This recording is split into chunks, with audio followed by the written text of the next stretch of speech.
Hello everyone, my name is Shambhavi and welcome back to my channel Fun with Data Science. So our today's topic of discussions are break and continuous statements. After that we are going to see that what are functions and there are how many types of functions, and then we will see about the docstrings. After that, I have two more functions that are try and except functions. We are going to see that why they are used and how we can use them in our Python programming. Then we are going to see the file handling, that is Python file input output functions. This will include the theory of about the Python file input output functions, and at last we are going to see a random module which is a Python module.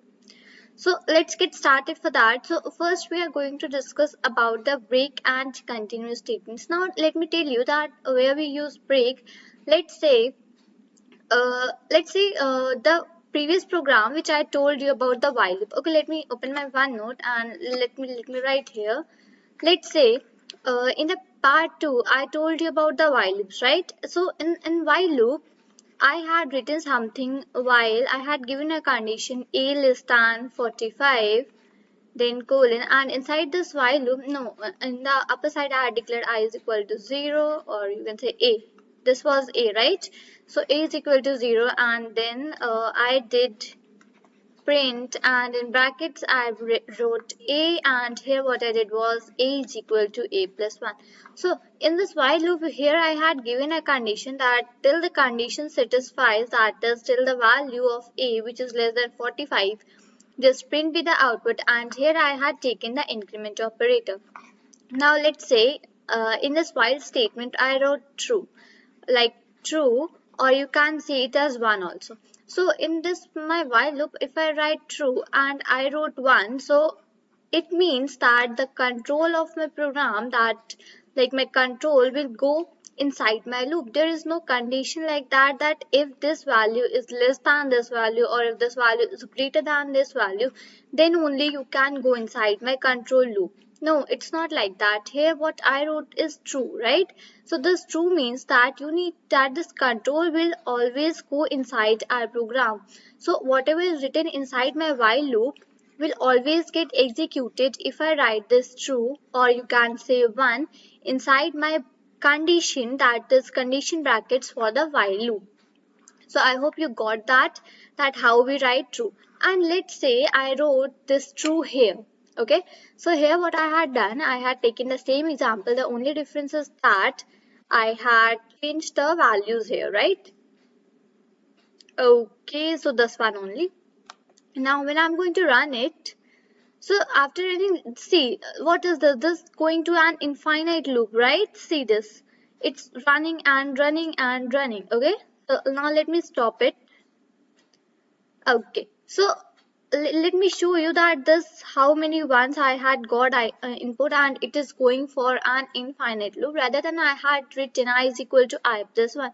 Why is it so? Because I have written this true is true. I have given a condition true inside my brackets. So for that, here comes we need to use a break statement, right? So whenever I'm going to give this true, or you can write it as 1 also inside my while loop, then I would be needing a break condition. So what does break means? Break means to, as it is understood from its word only, break, that means to stop the loop. Okay, so here if I want that my loop should be stopped at a point, and in this while I need to write this true also. So here what I'm going to do is that I have taken a condition for if, right? So if I is equal to 44, then it need to break the statement from here, and this I is equal to I plus 1 is the increment operator which we always use. Okay, so now when I'm going to run my program, what I'm going to get is that I'm going to get the numbers from 1, which is starting from 1 and it is ending till 45. Okay, now here my it will stop my if condition when my I is equal to 44, right? So my I is equal to 44, that is when my I will be 44, it must stop the loop, that is must break the loop. But why I'm getting this 45 here? Because in my print statement I had used I plus 1. Okay, so it will break the statement and go out of the loop. Okay, so this is I is equal to I plus 1, so that's why I'm getting this 45 this side. Okay, and it is starting from 1 because in my print statement I had written I plus 1, print I plus 1, so my I was 0. So when it got into the print statement, it was something like 0 plus 1, which is equal to 1. Okay, so I hope you got the idea that how to use the break statement. So break statement is basically used there where we are going to give this while condition as true, and we don't want an infinite loop. We want that my this loop should stop at a point, right? At the given condition where I'm going to give that condition, my loop should stop there. So there we are going to use this break statement, and if we are not going to use the break statement, I had already shown you that what happens, our loop goes to an infinite loop, right? So in my condition, when I did not put this break statement here, it was simply going from 1 and it was writing 1 infinite times. Okay, so this is the use of the break statement. Basically, this is why we use break statements in our as a condition. Okay, and now so this break statement is over. Now let's move to this continue statement. And why are we going to use this continue? And yeah, let me comment the above I also. So because downside I had already written this I. Okay, so here is the same example where I have written while and I have in the bracket given the condition as true. So this is so fine. Now hold on, just let me uncomment all these things. And okay, just outside, right? Okay, now let me take these things one side. Okay, fine. So here what I had done is that I had taken the same condition, that is while, and in bracket I had written true. So my control will go inside my loop. After that I had written a condition that if I plus 1 is greater than, if I plus 1 is less than 5. Okay, and inside this if I plus 1 is less than 5, I had given a condition that I is equal to I plus 1. So basically what it is doing, it is incrementing the I value. So above I had given the I value as 0. So this is the I value which I had given, and I wrote the condition if I plus 1 is less than 45, less than 5, then it will go inside my loop, and here I had used an increment operator. There's all these things you are familiar with, and what I had used here is continue. So what happens is that whenever I use continue here, so it will go inside my loop, it will increment, and it will run only in this thing. This continue will not let my control go outside this loop. So where I had used this print I plus 1, so this will not be printed. Why? Because my continue will run inside my this while this control only, whichever I have marked here. Okay, so this is the use that when I want to run my control inside a, you can say inside a particular loop, then we use continue here. Okay, so the conditions will be satisfied. Let's say I have given y is I is equal to 0. Okay, so it will go that 0 plus 1, that is 1 is less than 5. Yes, it is true, it will go, and 1 is equal to 1 plus 1, that is true, and it will continue. But after continue, it is not going to go and print this I plus 1, this line. Why? Because as I have told that my continue restricts the control of my program, and it will be again after continue, after it will see continue, it will again be going into my while loop. Then again it will be going and satisfy the condition till the value, the value of my I is 4. So let's say according to it, till then I am not going to get 3 plus 1 is less than 5. That is 4 is less than 5. Till then it is not going to print me any of the outputs.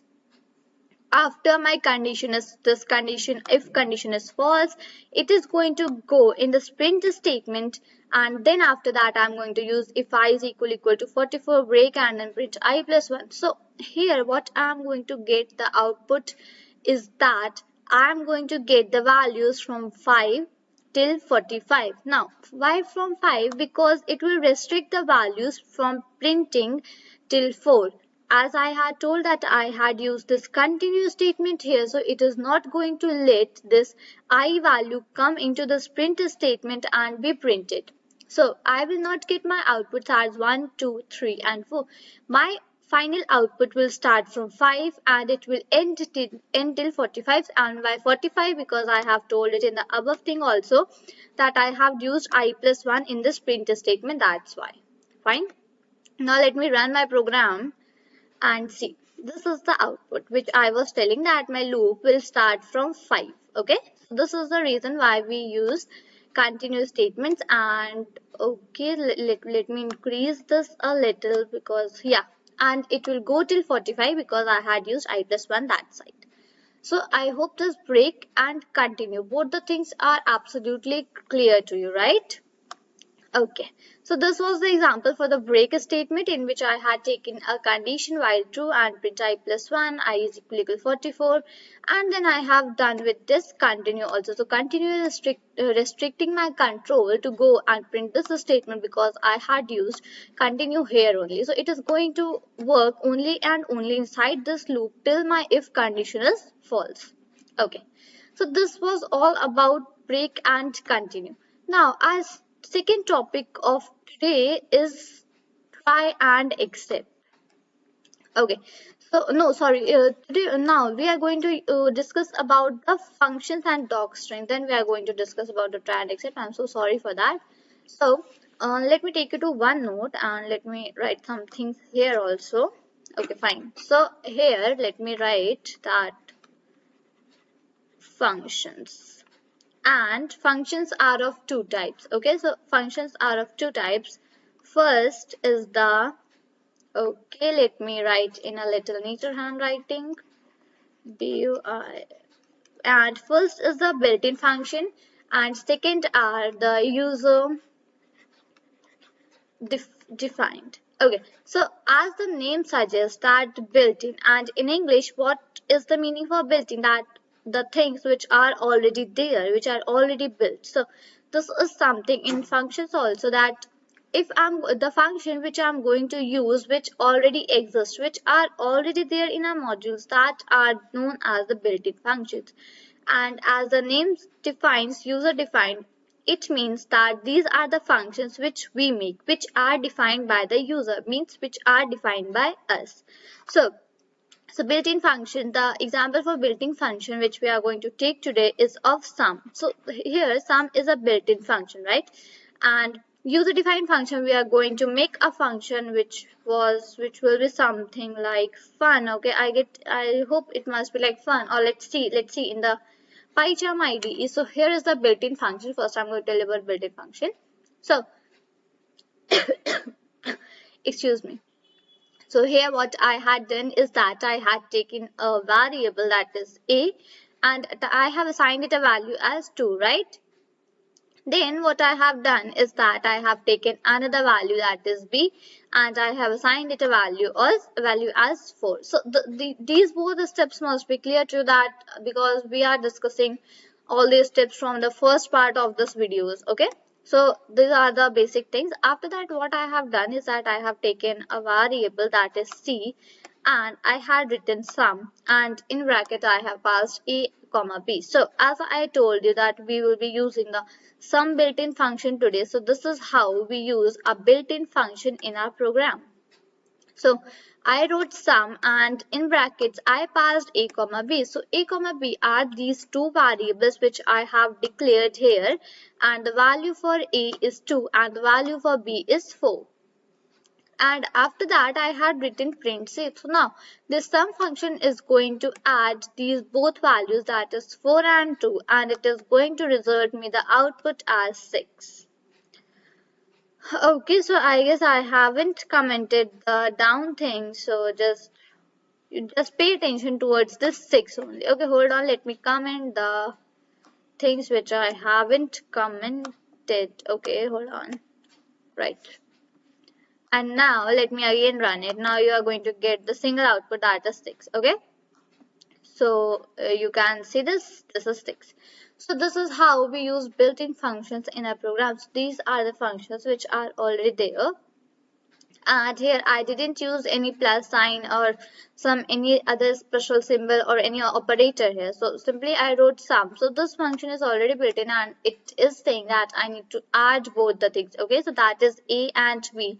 So when I passed a comma b here, what it is going to do is that it is going to take the value of a, that is 2. It is going to take the value of b, that is 4, and it is going to add both these values, right? So it is going to add 4 plus 2 and that will result in 6, and here what I had done is that I had printed C. So now that's why I was getting the output as 6. So this was the whole built-in function that we were discussing. And now let me take you to user-defined functions. And first let me uncomment all these things. Okay. Okay, so here what I had done, I had declared a user-defined function. So this is how we write a user-defined function. The things which I have highlighted, this is the way how we write user-defined functions. For writing a user-defined function, what we need to do is that firstly we need to write def. Okay, so this is the defining of our user defined function. So this is how we define a function, that is def, and after that we write our function's name. And now let me just make it to fun, because this function is a little bit confusing, like user defined function, built-in function. So every word contains function only. Okay, so here I had taken a function that is fun and I had made a user-defined function. This is the way for making a user-defined function. I simply write def and then I'm going to write this fun. This fun is my user-defined function which I have made, and after that I'm going to put some brackets. So why these brackets? You will get this question's answer in 2-3 minutes only, because we are going to see the next example only for this thing. So first let's focus here that now one important thing, that wherever we define our function, let's say I had written this def fun. So what is this? This is defining our function, right? So this is called as function declaration. This is how I'm declaring my function. This is how I'm defining my function. This is how I'm making my function. Okay, so it is something like def and then I'm going to write fun. Okay, so this is the way how we declare our function. So the function, the step, the line in which I'm going to write this def and then I'm going to write my function name, this is this line, this step is known as function declaration. Okay, so this is function declaration, and after that going inside my function I had written print my name is Shambhavi. So this is the basic thing, and after that I came out of my function, right? And after my function, after coming out of my function, simply I wrote fun. Okay, and then I put these brackets, which is my this function name, right? So what I had done is that after declaring my function and writing something inside my function, I have come out of my function and called that function. Okay, so this step is known as function calling. It is a step where I call my function. Like, so for calling a function, what you need to do is that you need to simply write the function name here. So this is called function calling. So if I have defined and declared my function, and if I'm not going to call my function, I'm not going to get the output. So is this thing clear to you all, that when I need to declare or define my function, then I need to call the function also, right? So now when I'm going to run it, see, I got the output. My name is Shambhavi, right? So this is how we make a user-defined function. And now let me once comment this fun. And now let me run this. See, did I get any output here? Hold on, let me zoom it a little. So did I got any output here? No, I didn't get any output because I have commented my function calling. So this is the way that what is the use of function calling. I need to write this function. I need to call this function. So it means that this fun is written here. So when it will see this fun, it will go back to my function where I have declared my function, that is fun. And then it will go inside my function and see what's the thing that I need to print here. So it will get that my name is Shambhavi. You need to print this statement. So it will come out and it will print my statement, that is my name is Shambhavi. Okay, So I hope this thing must be clear to you all, right? Okay, now this is the user-defined function. Next I'm going to tell you that how do we pass arguments to our function. Okay, so just a second. Let me rename this function. I'm going to name it that fun1. Okay, and I'm going to name it fun1. Okay, so one more thing, that the function declaration and the function calling names should be same. Okay, there's like you can't add different names. It is going to give you error if you are going to name a different function at the declaration and you are going to call a different function till the time this function is not present in your program. Let's say you have written some function here and after that you are going to call this any other function here. So this function, the name, if you are going to give any different name in the function calling, then that function name should be present in your program. Okay, then only it's going to run, otherwise it will show some errors to you. So this is there I have taken the same example, and now in this fun bracket I had given a comma b. So basically this is called, these are known as the arguments of a function. So this a and b are the arguments of our function. So I hope you got the point about the arguments, and after that in the bracket I have written print my name is Shambhavi, and after that I put a comma, that is I separated, and I wrote a minus b. So what's this a minus b? So this a minus b is the arguments which I have declared in my function. So hereby what I wanted is that I should print my name also and I should subtract two values also. So this is how we do like this. I'm going to write in the print statement that my name is Shambhavi, and after that I'm going to pass this a minus b, and okay, after coming out of my function, right, I'm going to call my function, that is fun1, and in brackets I'm going to pass the values. Now I have passed two values 5, 1 here. Why? Because I have taken two arguments in my function declaration when I was declaring my function, I had taken two variables here, right? That was a and b. So in the function calling I need to give these variables values. Now what will happen, that the value 5 will be assigned to A. The 1 value will be assigned to B, and it will go inside the function. It will print my name is Shambhavi, and after that it will see that it is written A minus B. So it is going to subtract 5 minus 1, and now what the final output I will be getting is my name is Shambhavi at 4. So now let me run it once. See, this was the output which I was telling that we will be getting, that my name is Shambhavi, and after that I got this 4 here, right? So this is how we pass arguments to our function. So this is the way. The arguments which you are passing above, you need to write these values when you are calling the function. In the function declaration, you need to pass the arguments, and in the function calling you need to pass the values of that function, right? So this is how we pass arguments to a function and make a user defined function. Now I have one more example, and here I'm going to tell about the docstrings also, that why we are going to use this docstring. And just let me comment out all these, that I mean uncomment all these things, right? So okay, and above side, fine. So here I had made a new function, that is user defined function, and I have named it as new function, right? So this is clear, and after that I have passed a and b, I mean a comma b. So these are the two arguments which I passed in my function. Now just leave this 20th line, I will come to this a little bit later.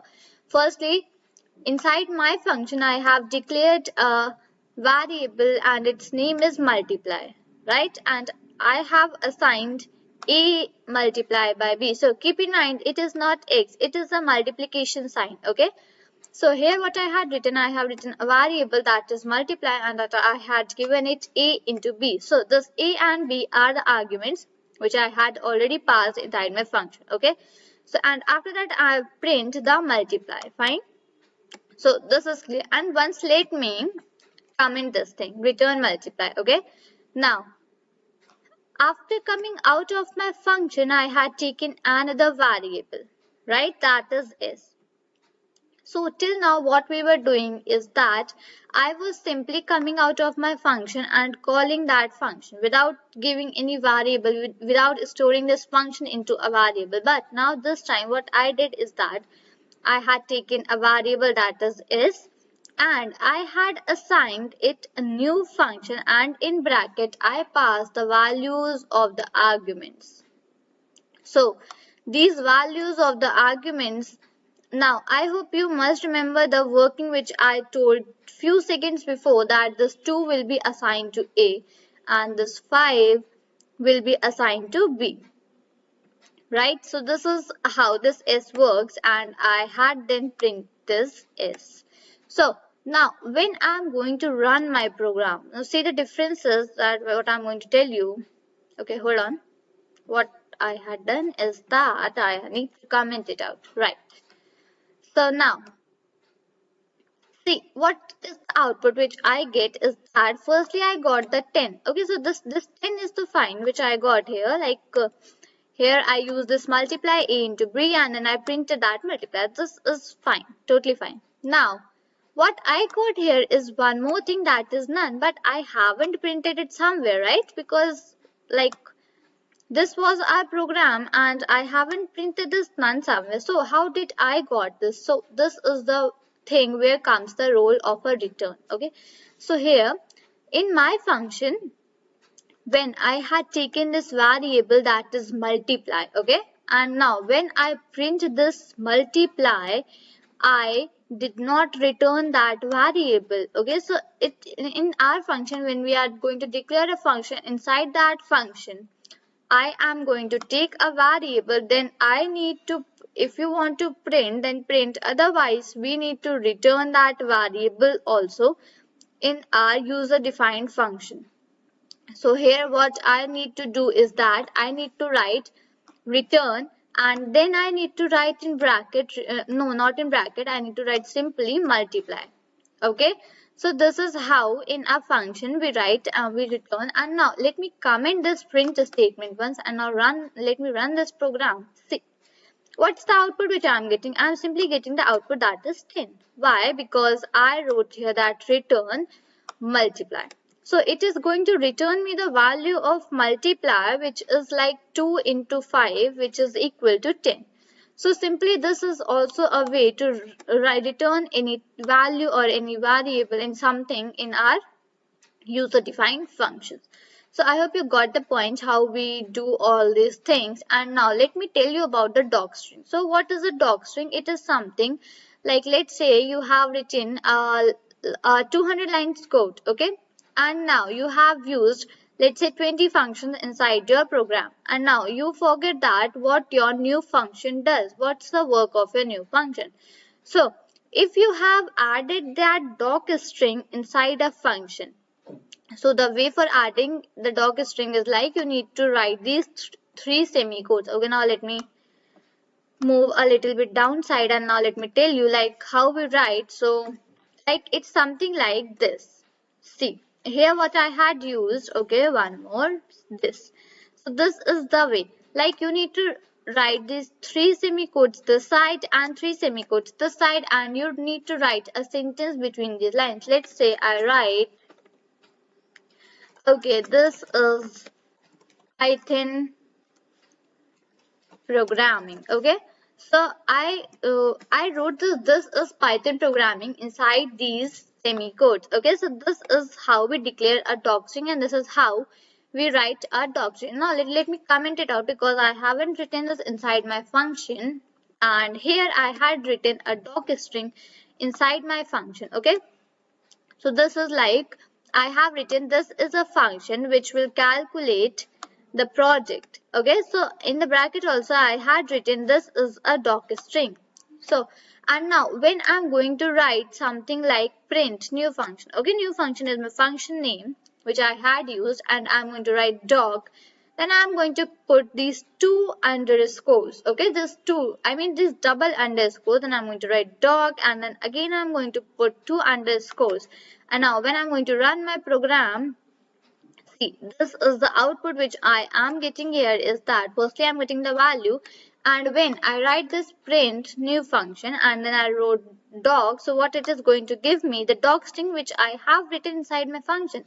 That is, this is a function which will calculate the product. Okay, this is a docstring. So this was the thing which I had written inside my function. Let's see this like this one. Okay.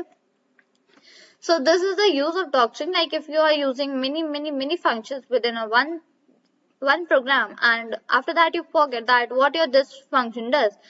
So anywhere you can write this simply print, and after that you can write this new function and then doc dot underscore underscore doc underscore underscore, and when you are going to run it, it will tell you that okay, your this function does this, but it is going to tell you then only if you have inserted a doc string inside that function. So it is a good practice to insert the doc string inside the functions, like it's going to help you writing in when you're writing like big programs. There it is going to help you with telling that what is this function does. Okay, so this was whole about functions and docstrings. So I hope this all these things must be properly clear to you all, right?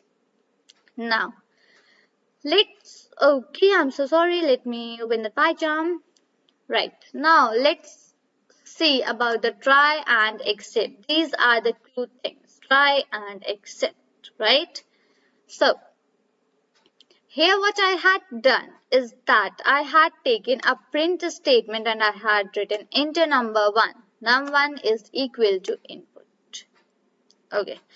So when I was discussing about the data types, then I told you that if I am not going to write any of the, you can say any of the data type before my input function, like if I don't write somewhere int or float, right, then my input value will always be treated as a string value. Whether it is a number, whether it is a string, it doesn't matter. If I am not going to typecast my input into integer or float value, then always my input will be treated as a string value. So here what I had done is that I had taken a num1 as my variable, and I had written this input, and simply I had put these brackets. So the number or the string which I am going to enter here will be always treated as a string data type. So I hope I made this thing clear to you, and I had already discussed all these things in my previous videos, right? So this is how, this is the, you can say this is one more way how we ask the input from a user. Like you can firstly write print and then in bracket you can write enter number1. Okay, and let me put these colons. It looks a little nice after putting these colons, right?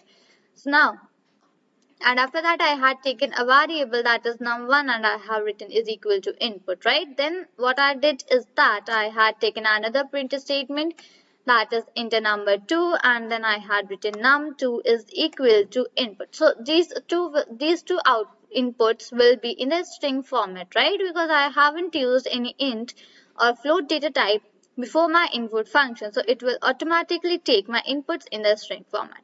Okay. Now, here what I had done is that I had written try, right? So this is try. Now, you all must be knowing the try meaning, like simply a English word that is try, okay, to try something, to experiment something, right? And except this except you all must be knowing in the English language that what's the meaning of this try and except. Now, just relate it to the proper English language, like what's the meaning of try? What is the word that why we use try? What is the meaning of it? And what is the meaning of except? If you are going to relate this try and except from the normal English language, then you are going to get this topic very clear. Okay, so just relate it and just think about the what is the try meaning in English, what is the meaning of except in English. Okay, now here I wrote try, and after that inside my try I wrote print the sum of number is, and I wrote num1 plus integer num2. So now what I'm going to get here will be an exception. Right? No, I'm not going to get an error here. No.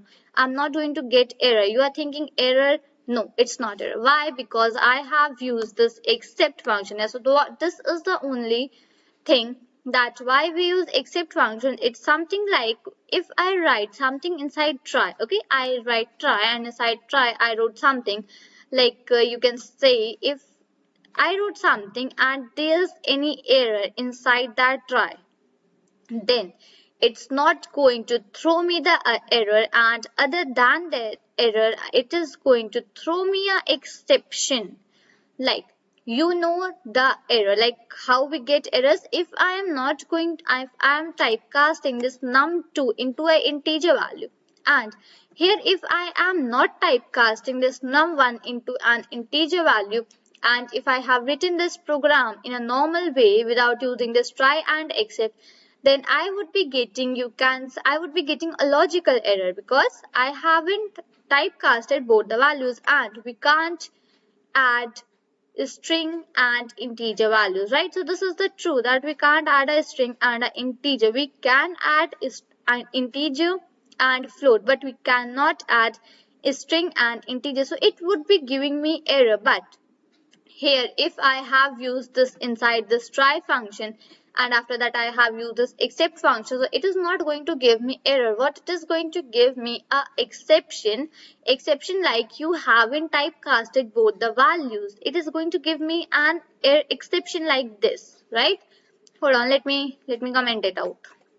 Right, so here inside this try I wrote print the sum of number is, and I wrote comma num1 plus int num2, right? And this I had written one exception. This is the way how we write exception as e. So in this e you can write anything like your wish, any number, any alphabet, a b c d, anyone. Okay, and then I'm going to print that e. So now it is not going to give me an error. It is going to print me an exception, something like, let me run it. And now, okay, so in the starting I had asked for numbers. So first number let me enter as 3, and it's asking to enter number 2. Let's say I entered 4. So right, see, I haven't got any output, but what I got is an exception that can only concatenate a string, not int to a string, right? So this is the exception which I got. And if I haven't used this try and except functions, that what would I will be getting is something like you have made a logical error. So it would be something like int plus str cannot be added, or they cannot be concatenated, right? So here I'm getting an exception that can only concatenate a string, not int to str. So it is clearly telling me that you have not typecasted your strings into integer values. So it is telling me that you have one string value and one integer, and they both cannot be concatenated. So now let me once convert it typecast into integer, right? And now when I'm going to run this program, see, it's asking me to enter number 1. Let's say I entered 5. And now once I entered 2, now it is going to give me that the sum of number is 7. Okay, so this thing, I hope this thing must be clear to you, that how we use try and except functions in our Python programming. And if I'm going to write this statement like this print, this line is very important, and if I'm not going to typecast it, I'm going to not typecast this num1, I'm simply typecasting integer and num2. So it is going to throw me an exception, and with that it is going to print me this line also, that line is very important. Like, okay, hold on, let me take it a little down. So first what it will do, it will ask me the numbers, I will input that. After that it is going to throw me an exception again, because I have again removed that integer typecasting from here. So it is going to give me an exception, something like concatenate in integer to string, something like that. And after that, coming out of that exception, it is going to print me this line also, that this line is very important. And now let me run into number 1. Let's say I entered 4 here. Okay, now enter number 2. Let's say I entered 3. So this was the exception which I got, and after that I got this line. This line is very important also, right? So this is how, if you have any error, if you have any exception in this line, it is going to print that exception, and after that it is going to print all the other things which are written outside this except function. So I hope I made this clear to you. And here, if you have watched my videos from the starting, then you must be knowing that why I am using this int. So this is which type of typecasting, right? So this is the explicit typecasting, which I had already told in a very detail in my previous videos. Okay, so this is how we do try and except functions in our Python programming, right? Now let me take you to a little bit of theory and let me explain you these things a little bit. Okay, right. So these are the file input output basics, which we also call as file handling. So okay, so in this what we do is that we write a text file. Okay, so we perform some operations in that text file, like opening that file, uh, and adding some more content to that file, and writing that file, and all these functions like this. So this basically, these are the modes.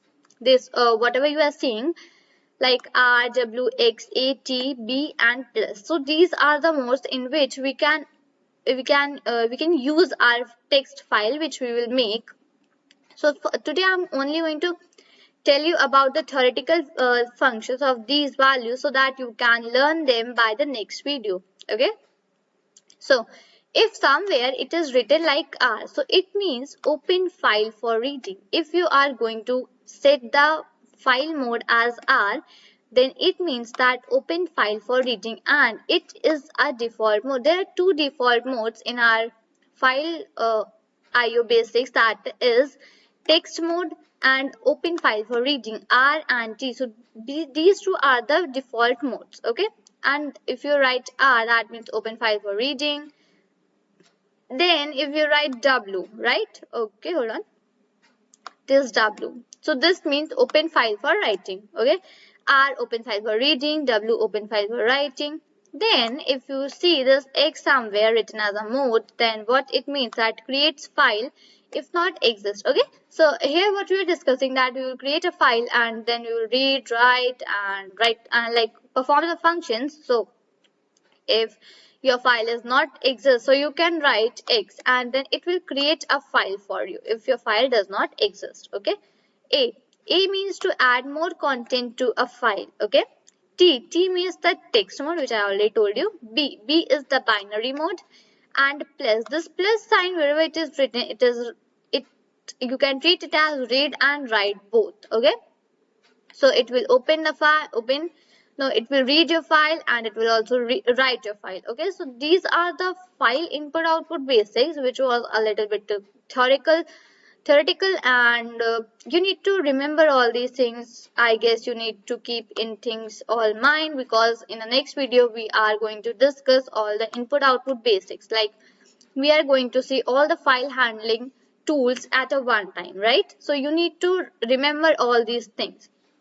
So that's why I'm discussing this thing, because after that I'm going to give you 1 week time for learning all these input output basic functions, right? So these are the things like R, W, X, A, T, B, and plus, right? So these are the modes in which we can open our file, we can read our file, we can write the file, and all that things. So this was the Python file IO theoretical basics, which we discussed. Like, these are the modes for our file. So we'll be working on a text file, right? Now let's move to our today's last topic. That is the Python module, that is random. So what does this random means, right? So in English language, if you are going to search for random, what's the meaning for random? So then you will get this word more accurately, and you will get this video more, like you can say, more in a better understanding way, because the words which are used here, they are just similar to the English language words. Like, what's the meaning for random? Okay, random means to print something, like print anything, right? So it is like it can print anything. Now let me tell you, right, how. Like, let's say I wrote import random. So this is the way how we import a Python library in our programs. So this is the way. Firstly, we write import, right? And after that, I write that library name, whatever I want to import in my Python program. Then now, what I did is that I had firstly imported random. Now here only let me tell you one thing, that if you want to see all the, you can say, all the knowledge and all the things which are in random, so what you do is that you simply press your control button. Okay, simply press the control button and take this cursor over random. So now presently it is simply black. Now when I'm going to press this control button and take this cursor over this random, so it is going to turn blue. And now when I'm going to click this random, so this is what I get after clicking the random. And you can see that what are the functions you can use in random. So these are the, basically you can say it as a reading file for random.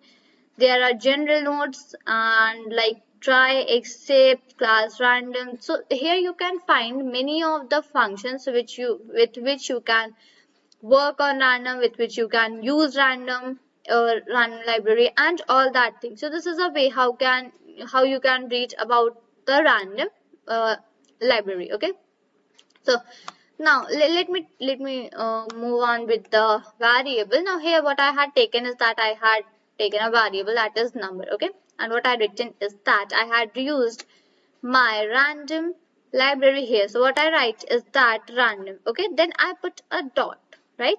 After that what I wrote is rand int. So it is going to give me a random integer.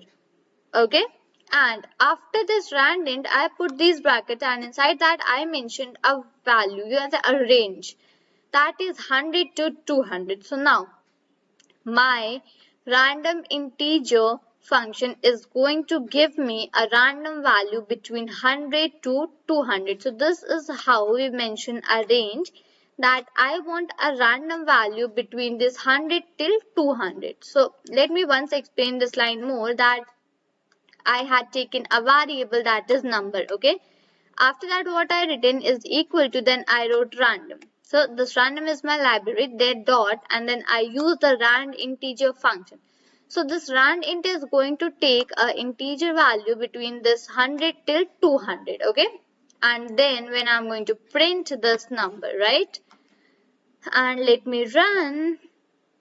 So see what I got. I got 189, right? So why I got this? Because I have used this rand integer function till between 100 till 200. And now when I'm going to run this program again, now I got this 102. When I'm going to run this program again, I got 154. So this is how this random module works. If you write a range that you want a random number inside this 100 till 200, so it is going to give you random integer numbers between this value. Okay, so this is how this random function works for the integer values for a given range. Now let's say you define a list, that is list 1. So like for defining a list, I have already told these things in my lecture in this part 2 of this series English videos, that how do we declare a list, how we declare a tuple and all that thing. So I'm not going to repeat this here. If you want, you can watch that video also.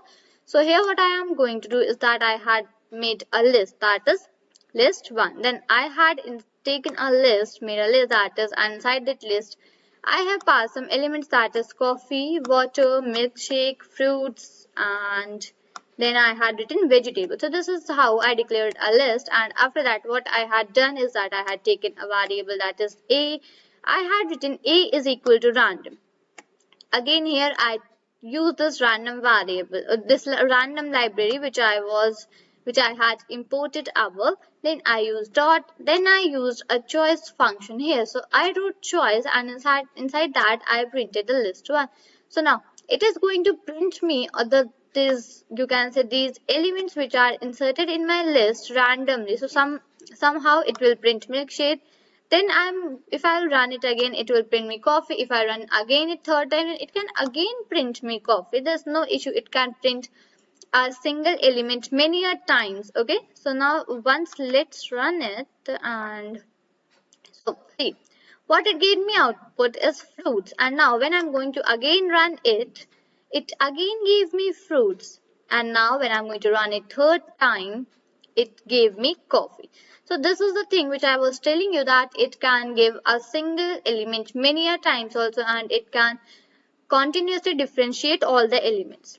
So firstly it gave me fruits, then it again gave me fruits, and now it gave me coffee. So this is how we use this random module in our Python programming. And I told you that you can simply press Ctrl and go over this random function, random library, and then you can see all the functions which are in this random. You can read a lot of things that are written here, written that side, and this is how this random function works.